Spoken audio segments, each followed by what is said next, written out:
All right, guys, so our first workout is going to be just rowing for the scaled, and for the RX, you actually have a second part to it. This is the workout that has the most scores, no matter whether you're doing RX or scaled. Scaled teams, you guys will have a single rower. You can switch as many times as you want, so one partner can be rowing, one partner is going to be off the rower. You can adjust foot positioning, you can adjust the damper. The only thing you cannot adjust is the computer. So we can't reset the computer. Whatever we have the display on is what we're going to have you on. And you're also welcome to adjust really any other piece of the rower that you need to that doesn't involve the computer. The scaled people, you guys will be doing max calories in 8 minutes. You'll be doing max calories in 8 minutes. So again, you can switch as many times as you want. You can have one person on the rower the entire time. Probably shouldn't do that, but you can. That's one score. The second score for the scaled teams is going to be at the 20th minute. So this isn't 28 minutes, this is 20 minutes. You'll have one score that we look at 8 minutes, that's your calories, and then at 20 minutes we'll look at the final calorie count, and that's going to be your second score. So you're coming away from this workout with two separate scores. It's a 20-minute workout no matter what for the scaled people. For RX, you guys have a slightly different workout. You have the time that it takes to get to 2,000 meters, okay? That's your first score. Then on the way to then the second score is 8,000 meters. So you don't reset the rower just continues. You've already hit 2,000, and now you have an additional 6,000 meters to get to your 8,000 meter time. And again, you can switch the rower as many times as you want. Partners are allowed to tighten the foot straps. You can change the damper. Again, the only thing you cannot change is the computer. Okay? You cannot touch the computer. That's the one major ask that we have. Don't touch the computer. If that gets messed with, there's a good chance that it might reset, and then we're sort of out of luck for your score. RX people. So you guys have your 2,000 meters, you have your 8,000 meters, and then whichever partner wants to start with the double unders, you're going to rest a minute, you're going to get up, and you're going to do a max set of double unders. That is as many as you can do without stopping. Okay? There's not a mulligan, so if you mess up on the first jump, that's it. You get 0. Okay? As soon as partner A, whoever that happens to be, is done, there's going to be a 10-second transition. Okay? The second partner is going to be jumping exactly where, you can see these jump ropes right here, exactly where the first partner was. That first partner needs to just get over here to the side, okay, or behind the rower. Now it's your turn to wait. The other partner is going to be here. Okay? You'll have enough room. If you're someone that rotates a lot as you're jump roping, you're going to hit something. Okay? So you're going to have to be generally facing the same direction as everybody else. You're going to be facing the same direction as your rower. All right, so the second workout with the RX teams, you're going to be doing 50, 40, 30, 20, 10, starting with toes to bar. So 50 toes to bar, 40 pull-ups, 30 toes to bar, 20 pull-ups, 10 toes to bar. All right. The major piece of this is that you'll have one bar, okay, one gymnastics bar, and one barbell.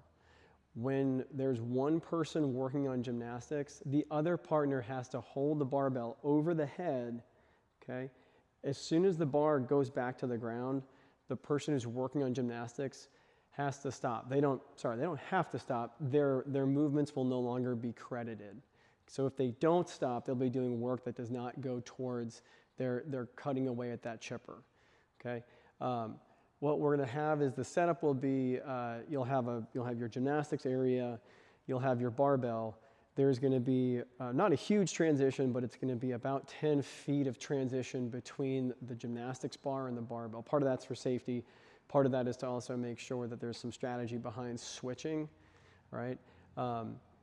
The standards are always the same as the open standards. So your toe to bar, you need both feet to hit the bar simultaneously. In the pull-up, the feet have to pass behind the plane of the toe to bar, the feet have to pass behind the plane of the bar, okay? There's a scenario sometimes where people can do toes to bar where the feet never pass behind.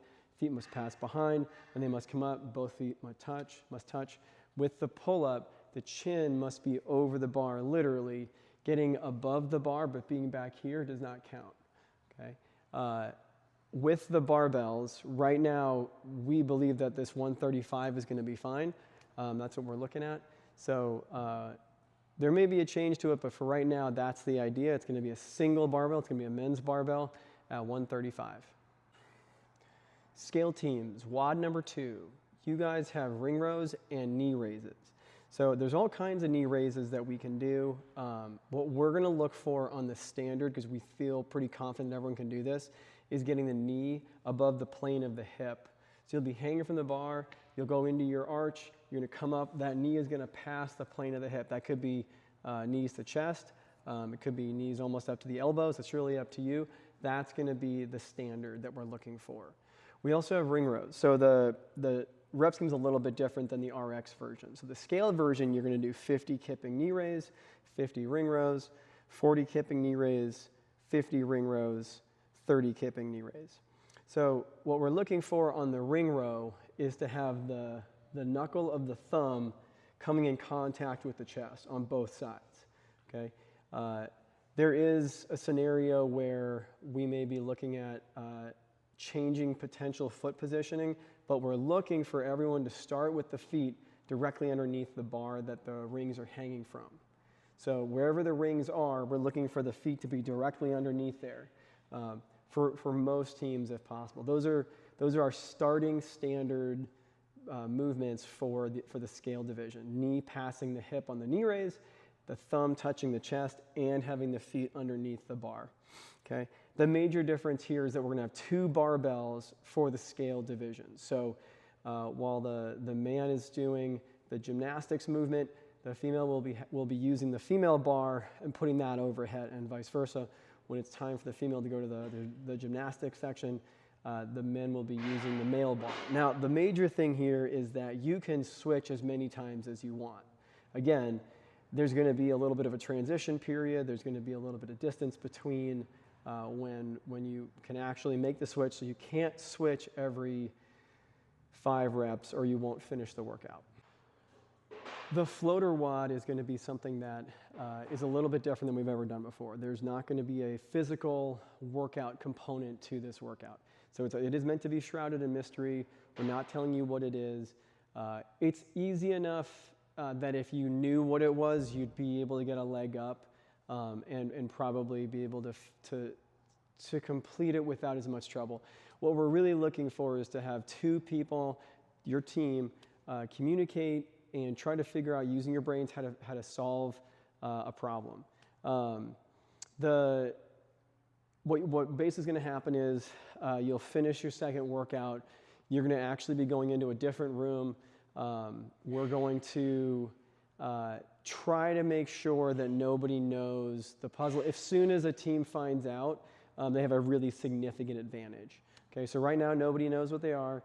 When teams go in, it will behoove them to not tell anyone else. As soon as anyone else knows, they're going to do way better.